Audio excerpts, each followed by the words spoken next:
This is TWiT. Okay, so here's the one that's, I think, interesting, Ant, that I asked you if you had kids about earlier. I'll read his question. I'll share my reply to him, and then let's talk about it.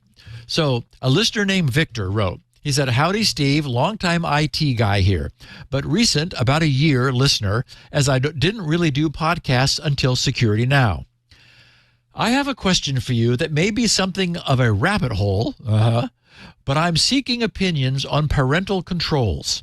I consider myself a well enough accomplished IT guy, but I'm facing a problem that one of my kids is about to step into the realm of getting a phone. We, my wife and I, have held off until now, citing COPPA laws, but we are out of excuses at this point. The issue is that for all of my IT experience, this kid, my third, is exceedingly more tech savvy than any of my other kids, having already having already proven their ability to circumvent restrictions on school-operated technology and continuing to do so without any repercussion, as the school can't seem to collect any evidence of their wrongdoing. I've done my best to protect the home front, Pi-hole, pfSense router with static routes to nowhere for undesired sites, etc. But once on the phone, the kid will be able to connect wherever they please, and I have yet to find a truly secure parental control app which will do all the standard watchdog things and self-protect from deletion on Apple and/or Android. Any advice is welcome. Here's to 999 and beyond. Signed, Victor." Okay, so I wrote to him, "Though I never had my own kids, during my late 20s, 30s, and 40s, I participated in raising several long-term girlfriends' kids from pre-teen through their teens. And although I was never more than mom's boyfriend, I was around during some important years, so we bonded, and I've remained in touch with several of them who are now married and with their own kids. So I'm not a total newbie on this front." Victor didn't share the age of his youngest and most technically savvy of the three, so this might not apply if this individual is too young. But if this person is this tech savvy, then perhaps they're not that young. What occurs to me is to wonder whether this particular problem has a technical solution. I think that perhaps the solution lies in parenting rather than in technology. I'm not horrified by what I am horrified, by what is now available. I was distracted, I should explain to our listeners, by Ant, who just did a big, yay, congratulations, by my saying that the solution lied in parenting rather than technology. My bad. No, that's okay. Thank you for that. I'm horrified by what is now available on the internet, and I completely get it that age appropriateness is a real thing. There are many salacious adult depravities that young minds should not be exposed to until they've obtained sufficient context and maturity to understand them for what they are. But at the same time, blocking feels like a losing uphill battle. The internet is truly pervasive. If this youngster wants access to the internet, he or she is going to obtain that access. If not at home, where IT security is strict, then over at a friend's house, whose parents never considered this to be a problem, or by breaking through the school's security. And erecting technical blockades might just present a challenge to make what's hiding behind them seem all the more intriguing. Given what's out there, I understand the dilemma that today's parents face, and I would not want to be in that position today. But I also believe that there's a very real limit to a parent's ability to control what a free-ranging young person is exposed to. I think that if I were in this place, in Victor's place, I would sit down with all of my kids as a group and talk to them honestly and openly about what's on the internet and why. about how a great deal of what's there does not represent what most people think and feel, about how it's often deliberately extreme, about how behind a lot of it is a profit motive, trying to separate people from their money one way or the other. And I would also take some time to explain about predation on the internet, about how there are truly dangerous people hiding behind fake names, photos, and identities, that these people are often not who they claim to be. They may well be in a far-off country and not be at all nice people, and that the only thing you ever really know are the people who you've met in the real physical world. I would not pull any punches.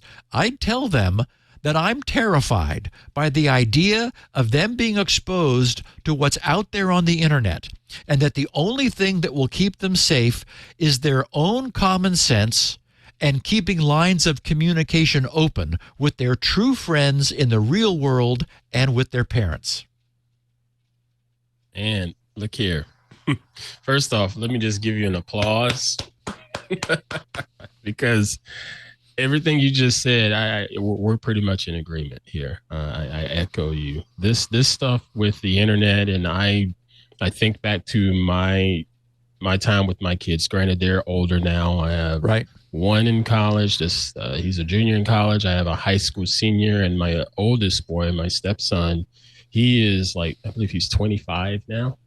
So they're out and about. But when phones began to be a big thing in their lives, I was tough. I was hard on them. I was like, no, you're not getting the phone, period. You're not getting the phone. And it sucked. I hate to say it that way. It was hard to do that, but I knew that having a phone wouldn't necessarily help them as far as getting their work done and being good students and whatnot.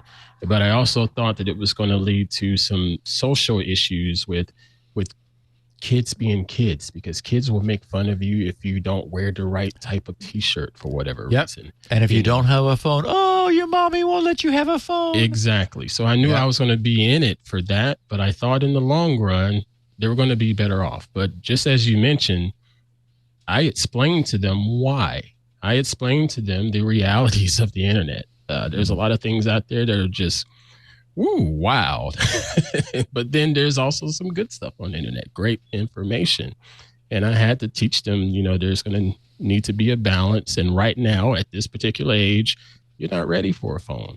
I did the same thing with particular video games. Grand Theft Auto wasn't allowed in my house for a little while. Now when they got older, sure, now you can play it, because you have a little bit more common sense and know that's not the reality.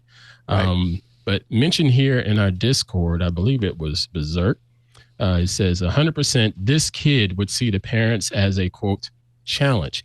I agree. That right there. I did not want to use tech to get in the way and put up firewalls and things like that, because all they were going to do is just try to figure out a way to get around it and put a lot of effort in that they didn't need to, when they should have been putting that same amount of effort into stuff that matters, like homework. So I didn't want to just throw up a brick wall for everything. I just tried to be upfront and say no when I needed to say no. And when it was time for them to be able to get phones and access to the internet and stuff like that, I gave it to them with a couple caveats and just sort of eased them into it.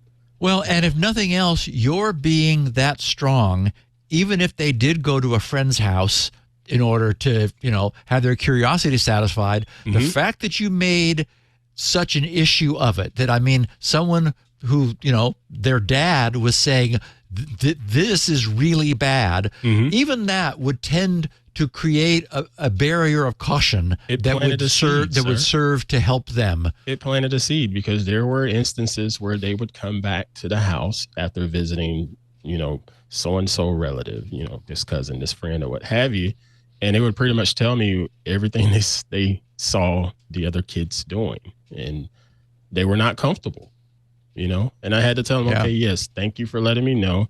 It's all right that they did this and that or what have you, but that's in their own home, under their own parents' jurisdiction, not my jurisdiction. I appreciate you honoring our relationship and our agreement. And, well, it's very cool too that those lines of communication are kept open, because that's the crucial thing you want is for them not to be sneaking around and keeping secrets and thinking that, you know, that they can't share with their parents what's going on. And don't get me wrong, my kids are known as, quote, hardheads. I call them the hashtag hardheads. Wait, your kids? I can't imagine that. There's a reason for that, but but at the same time, I do appreciate them being able to come to me and their mother when it comes to stuff about technology and just information security and so forth, or social media, and we still have those talks. And like I said, they're a lot older now. And every now and then we still have some conversations about things we see on TikTok or things we see on Instagram or what have you, because it's a crazy world out there. It's not just the fact that something could be pornographic or whatever. Some things are just flat out lies sold as truth. Right. And they need to say, hey, I need to check my sources here, because that doesn't look right, you know. But yeah, kudos to you, and I'm just applause to you, sir.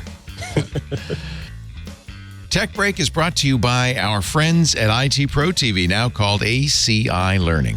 ACI Learning's 80% completion rate is 50% higher than the training industry average. Invest in your team with the best training they're sure to love. TWiT listeners can receive up to 65% off an IT Pro Enterprise Solution Plan. Based on your team's size, you'll receive a properly quoted discount tailored to your needs.